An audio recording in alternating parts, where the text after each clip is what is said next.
بسم اللہ الرحمن الرحیم۔ بخاری شریف کتاب و احادیث الانبیاء، حدیث نمبر 3359، حضرت ام شریک رضی اللہ تعالی عنہا روایت کرتی ہیں کہ حضور اقدس صلی اللہ تعالی علیہ وآلہ وسلم نے چھپکلی اور گرگٹ کے مارنے کا حکم فرمایا،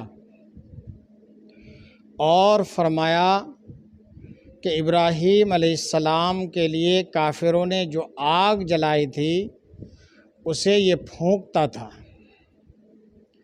اس حدیث پاک میں آپ نے کچھ غور کیا؟ چھپکلی کو اور گرگٹ کو اللہ کے رسول صلی اللہ تعالی علیہ وآلہ وسلم نے مارنے کا کیوں حکم فرمایا، جبکہ دوسری حدیثوں میں آیا ہے کہ اللہ کے رسول صلی اللہ تعالی علیہ وسلم نے ناحق جانوروں کو ستانے تکلیف دینے سے بھی منع فرمایا ہے، لیکن یہاں ان دونوں جانوروں کو مارنے کا حکم فرمایا، قتل کرنے کا حکم فرمایا۔ کیوں؟ اس لیے کہ یہ چھپکلی اور گرگٹ جو ہے یہ ایک پیغمبر علیہ السلام کا، اللہ کے ایک نبی کا گستاخ ہے۔ واقعہ بہت طویل ہے، مختصراً عرض کرتا ہوں کہ جب حضرت ابراہیم علیہ السلام کے لیے نمرود اور اس کے عقیدت مندوں نے بہت بڑی آگ لگائی تھی، تو اس آگ کو اور بھڑکانے کے لیے یہ چھپکلی اور گرگٹ جو ہے پھونک مارتا تھا کہ یہ آگ بھڑکے۔ یہ وہ آگ تھی جس میں حضرت ابراہیم علیہ السلام نے اللہ کے ایک مقدس نبی کو ڈالنا تھا۔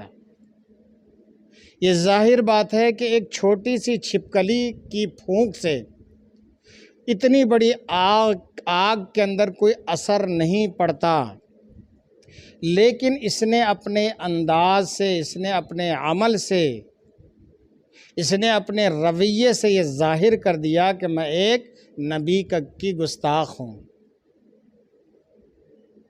اس لیے اللہ کے رسول صلی اللہ تعالی علیہ وسلم نے چھپکلی کو اور گرگٹ کو مارنے کا حکم فرمایا، بلکہ فرمایا کہ جو ایک ضرب میں یعنی پہلی بار مار دے اس کو 100 نیکیوں کا ثواب، اور جو دوسری بار میں مارے اس سے کم ثواب، اور تیسری بار میں مارے اس سے بھی کم ثواب ملے گا۔ تو اس جانور کو، چھپکلی کو اور گرگٹ کو مارنے کا اللہ کے نبی علیہ السلام نے اس لیے حکم فرمایا کہ ان دونوں نے ایک نبی علیہ السلام کی شان میں گستاخی کی تھی، اور مینڈک کو مارنے سے منع فرمایا۔ کیوں؟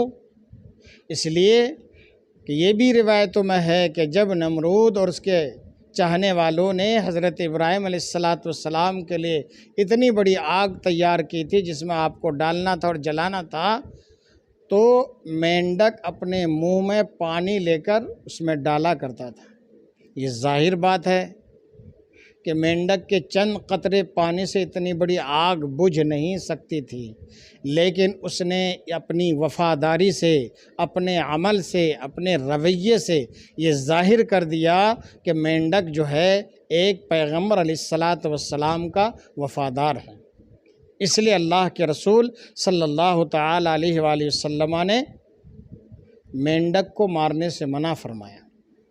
اس حدیث پاک سے وہ لوگ عبرت حاصل کریں جو اللہ کے نبیوں اور اللہ کے ولیوں کی شان میں اپنے رویوں کے ذریعے سے، اپنے الفاظ کے ذریعے سے، اپنے عمل کے ذریعے سے یا کسی اور حرکت کے ذریعے سے ان کی شان میں گستاخیاں کرتے ہیں، ان کا ایمان برباد اور تباہ ہو جاتا ہے۔ اللہ تبارک و تعالی ہمیں اپنا مطیع و فرما بردار بنائے اور اپنے نیک بندوں انبیاء علیہ السلام اور اولیاء کرام کا وفادار بندہ بنائے۔